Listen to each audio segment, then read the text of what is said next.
ရေမင်္ဂလာပါတထေးမင်းကြုံသွားလိုက်ပါနဲ့အောင်ခုကြည့်နေတဲ့တထေးမင်းကကျမ်းမာချမ်းသာ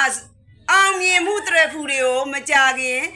စောင်းခွင့်ရတော့မဲ့တထေးမင်းဖြစ်ပါတယ်မိမိကငါကဘာမှမဟုတ်တဲ့လူဖြစ်တယ်ဘာမှလည်းမရှိဘူးငါကိုဘာကြောင့်တထေးမင်းလို့ထင်ရပါလဲလို့မတွေးတော့လိုက်ပါနဲ့ဧကံမောရှမကြခင်24နာရီတွင်မှာမထင်မှတ်ပဲအပြောင်းလဲကြီးတစ်ခုကောင်းမွန်သောစစ်မှန်သောပြောင်းလဲကြီးတစ်ခုနဲ့အောင်မြင်မှုတစ်ခုဟာမိမိရှိကိုစိုက်ရောက်လာနိုင်ပြီးတော့အရက်လေးမျက်နှာအဖက်ဖက်ကငွေတွေကလည်း